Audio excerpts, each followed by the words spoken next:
All right, so we're going to quickly talk about function notation. And to talk about function notation kind of in its summary, use it really quick, and also like say why we have it. So let's say we have this question: is the population in the United States increasing or decreasing over the last 10 years? A lot of times when we do math, to be truthful, we actually don't really care about what the number is. It doesn't really matter, right? So like, let's do this question really easy. Like, we're just looking for the change, and that change would be really easy to find, right? We just need the population now. I'm just going to abbreviate population, and we'd subtract that from the population 10 years ago, right, which would be in 2009. And then we would just divide that by the change in time.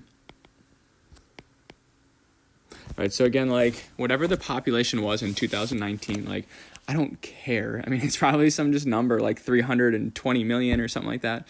It doesn't really matter what it is. I just want to subtract these two. I just want to see if this is a positive number or a negative number. But again, we could use notation to like make that clear. I don't want to have to keep write the population in. I've already started to abbreviate the word population.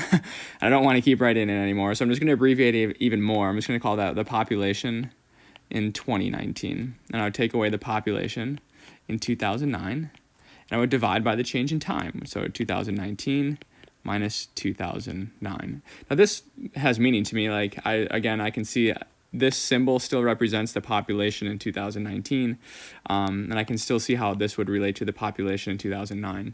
Again, if I just wanted to know if it was increasing or decreasing, like, I don't really care what those numbers are. Again, I just want to know if it's positive or negative. If it's positive, then it's increasing. If it was negative, then it was decreasing. But that's kind of what's nice about function notation. So when I see the function notation, I know that it represents a number. And what it's trying to do to me is simplify that number. Say, hey, this is a number. You don't really need to worry about it too much, but you still have the ability to go find it out if you really need to know. So like in this case, I made up a function. It's called the population of the United States. And like what I need to do is to figure out what was the population in 2019. I have the ability to do so. I need to go use the input value. And just recall that inputs are always inside the parenthesis.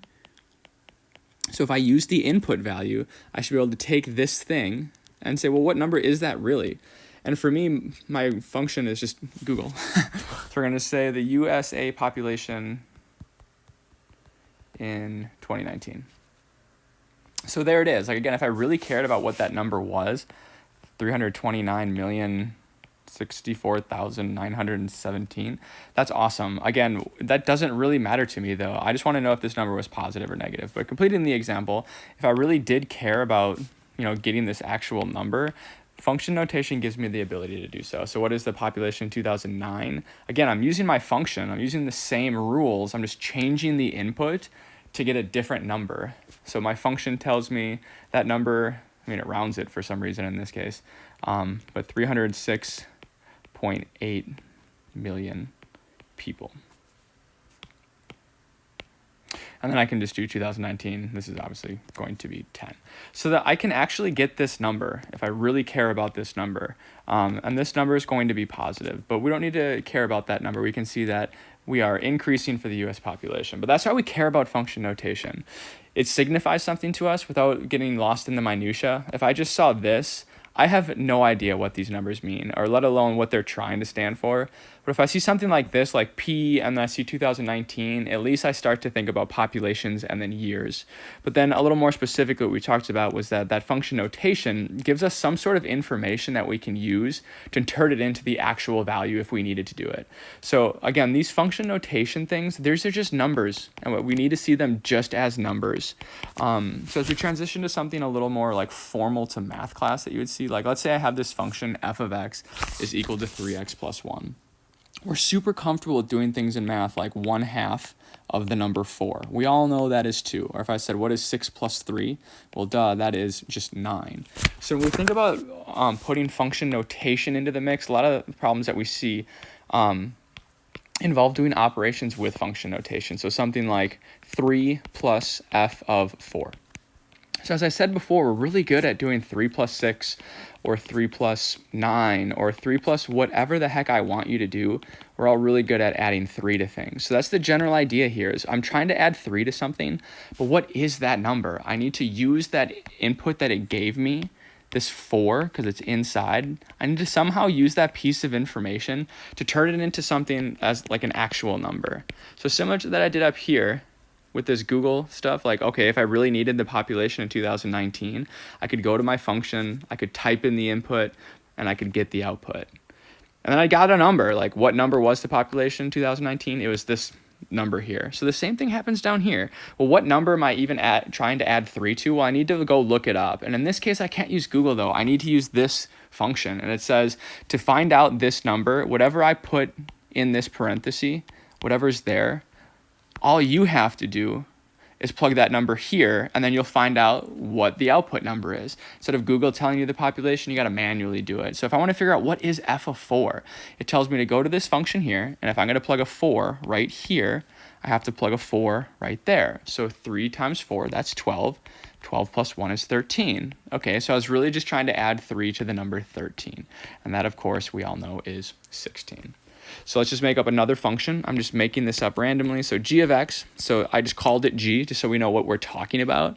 And this is the input. So I don't know what number you're going to use for your input. So I'm just going to call it x for a second. And whatever number you choose for your input, to get the output, what you have to do is take that number, add 4, and then divide everything by 3. So again, I don't know what number you're going to be using, so I'm just going to say, what is 4 times g of 3? Well, again, when I think about math, I'm really good at multiplying by 4. Like if it's 4 times 3, that's just the number 12. If it's 4 times 5, that's 20. So I'm just asking myself, what am I multiplying by 4? I want to figure that out first. So 4 times what am I even trying to do? So how do I figure out this number? Again, they have to give me some sort of information, and they call it the input, right? Input for info. I need to use that information to turn these symbols into an actual number. Again, similar like I did before when I went to Google up here, like what is the population in 2019? Well, I had to go plug it into my machine. In this case, I am the machine. So what is g of 3? If I use this information of 3 and I put it into my rule, so if I use the function g, because that's what it says to do, and I plug in the number 3, well, what is that? Well, it gave me a rule. I need to take that number, add 4, and then divide by 3. So if I plug that in, I get 7 over 3. So then it clarifies the math question. What number am I actually trying to multiply by 4?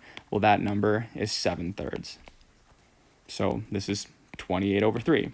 Again, I could have just asked you, what is 4 times 7/3? But I didn't feel like writing 7/3. Instead, I felt like writing it like this. Just like I could say, and any other math problem I make up, what's 3 times 4? That'd be the really nice way of saying it. But if I wanted to, I could ask you, what's 3 times 2 times 2? The way that I write the number doesn't matter. I could write that as what is 4 squared divided by 4. Again, I can write this number in a ton of different ways. Just what way do I want to write it? Sometimes I use numerals. Sometimes I'm going to use these fancy letters. The last example that we have for today is something more similar to what we've maybe been seeing in class too. Let's say they define this function g, and it says if you want to turn this into a number, again, it could be 4, it could be 7, whatever number it is, the way that you would get it is you follow this rule over here. So let's pretend we need to figure out something like, what is this number, g of 4? So if I use this rule with the information of 4, right, because the input is the information. So if I have the input of 4, like what number is this? Is it 6? Is it 7? Is it 9? Is it negative 13? Because that'd be way easier to write it just as a number rather than g of 4. So what we'd have to do, though, is we have to follow the rules. Like, how do I get this number? It has to describe it to me. So I'm just going to write 1/2, and I'm going to multiply 1/2 by something with this big old box. Because, again, I know half of a lot of numbers. Like half of 6, that's 3. Half of 8, that's 4, so on and so forth. I'm really good at multiplying by a half. Just tell me what number you want me to multiply by a half. Once I do that, I'm just going to add 5 at the end. So when you start seeing function notation things, we want to start seeing function notation as a really kind of awkward way of just writing a number. So what is that number? When we're showing our work, though, it's really important that we don't lose the notation. So we're trying to plug in 4 into our function. So on this side, it would be f. Wherever I see an x, I'm going to plug in the number 4. So from here, we have 1/2 of some number. But again, what is this number? Well, it says f. Let's simplify that a little bit more. 4 minus 4, that's just 0. So again, all I'm doing is just making numbers. So 2 times 0 is 2, or excuse me, 0. So I'm trying to multiply f of 0 by 1/2. And the idea still is, well, what is half of 0, or 1/2 of f of 0? I need to figure out this number. So I go to the function f, and I use the information that was given to me, the input. What number am I even trying to take half of? And in this case, they gave me this picture of the function. And it says if you plug in a number called x, its y value is its output. So here, I want to go to my picture and use the information of 0. So let's plug in 0. So if the x value is 0, the output is 5. So I've figured out what number I'm trying to multiply by 1/2. That number is 5. So once I figure out that number, 5/2 plus 5, that becomes a little bit easier to do because I am using numbers that I'm more familiar with. So in summary, the hardest part, if we do one more of these, tends to become what is g of 3? So when we show our work, we're able to plug in all those numbers just because we see an x and we can substitute an x. But when you're using function notation, you want to ask yourself 2 questions. What is the input information into the function? And what number are they actually trying to get me to see? So again, as our last example, I need to figure out what number am I even trying to multiply by 1/2 and then add 5 to it. Because if you just told me straight up like it was a 6 or a 2 or a 4, that becomes a really easy math problem to do because I can compute simple arithmetic. So when I see this, what is this thing trying to tell me? Well, we have 2 things you need to first ask yourself. What is the information on the inside? I need to figure out that one number they wanted to give me as an information to plug into my function. So we always simplify inside there first. Now, I'm not going to get rid of the f when I use my notation because I always need to remember what function I'm going to get the information from. Did I go to Google or did I plug it into the equation? But again, what is that one piece of information I'm supposed to plug in? Well, 3 minus 4 is -1. And 2 times -1 is -2. So I really am just saying, well, let's just plug in -2. So again, the first thing we did was figure out what is our one input value, so -2. The second thing becomes, if I plug in that one number, so I don't care what all this junk says, I just simplified this to -2. What number is that? So I go to my function. If I plug in -2, the y value there is 3. So they're just trying to tell me to use the number 3. So half of 3 is 3/2, and then I would add 5. It's a general idea about function notation. You should obviously ask your teacher questions if you have them.